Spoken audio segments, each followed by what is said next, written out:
আমরা সবাই অবগত আছি, দেশবাসীও অবগত আছেন।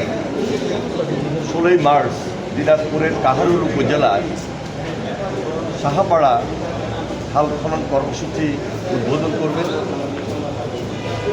এবং আগামীকাল সকাল 10টায় মাননীয় প্রধানমন্ত্রী দিনাজপুরের উদ্দেশ্যে রওনা দিবেন। তিনি সৈয়দপুর এয়ারপোর্টে সকাল 10টায় যখন পৌঁছবেন, এর পরবর্তীতে সবার আগে বাংলাদেশ এই স্লোগান সম্বলিত যে বাসটি রয়েছে ওই বাসটি করে যেখানে খাল খনন অনুষ্ঠিত হবে, উদ্বোধনের কাজ হাতে নেওয়া হয়েছে, সেখানে যাবেন এবং আমরা আশা করছি যে খাল খনন কর্মসূচি উদ্বোধন শেষে এবং পাশেই সেখানে একটা জনসভা, সেই জনসভায় তিনি গুরুত্বপূর্ণ বক্তব্য রাখবেন। এর পরবর্তীতে দিনাজপুরের সুধী সমাবেশে তিনি অংশগ্রহণ করবেন। প্রধানমন্ত্রী নানা নানি এবং খালার এই শেষ হবে। একটা সমাবেশ হবে আর একটা সুধী সমাবেশ। ভাই, এই খাল খনন কর্মসূচি নিয়ে একটু যদি বলতেন, এটা কীভাবে জীবন মানে প্রেসিডেন্ট জিয়া রহমান তার জীবদ্দশায় খাল খনন কর্মসূচি হাতে নিয়েছিলেন।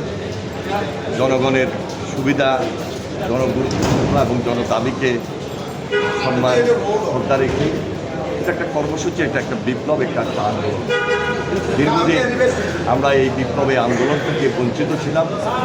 বিভিন্ন সময়ে আমরা লক্ষ্য করেছি বিভিন্ন সরকারের সময় খাল খনন প্রক্রিয়া করতে গিয়ে অনেকে বাধাগ্রস্ত হয়েছে। সেখানে অবৈধ স্থাপনা গড়ে উঠেছিল, সেখানে অনেকে দখল করে রেখেছেন বা অনেক সময় অনেক সরকার এই ধরনের কর্মসূচি হাতে নেন নাই। আজকে আমাদের নির্বাচিত সরকার জনাব তারেক রহমানের নেতৃত্বে আমরা প্রেসিডেন্ট জিয়া রহমানের অসমাপ্ত কাজ এবং দেশনেত্রী বেগম খালেদা জিয়ার অসমাপ্ত যে কর্মসূচি রয়েছে সেগুলোকে সমাপ্তকরণের জন্য আমরা খুব জোরালোভাবে এই কর্মসূচি হাতে নিয়েছি এবং এই কর্মসূচি শুধু একটা আন্দোলন বা একটা বিপ্লবের মধ্যেই থাকবে না, একটা গণজাগরণের মধ্য দিয়ে আমরা জনগণের পাশে থেকে এই কর্মসূচিটাকে অব্যাহত রাখবো, যেখান থেকে আমরা বেনিফিট পাবো, সুবিধা পাবো। যে জনগণ কীভাবে সেখানে খাল খনন কর্মসূচির যে সুবিধা, যেমন সেচের মাধ্যমে উৎপাদন প্রক্রিয়াকে আমরা আরও উৎপাদন দ্বিগুণ করতে পারি, মাছের চাষ হবে, তারপরে খালের দুপারে গাছের ফলন হবে, আমাদের যে জলাবদ্ধতা দূর হবে, সব দিক মিলিয়ে দেশের মানুষ সম্পূর্ণভাবে সুবিধাটুকু পাবে, সম্পূর্ণ সুবিধাটুকু পাবে। সেই সুবিধাটুকু আমরা জনগণের পৌঁছে দিতে চাই। সেখানে সবার সহযোগিতা এবং আন্তর্জাতিক অনেক যখন খাল খনন করা হয় পাওয়া যায়।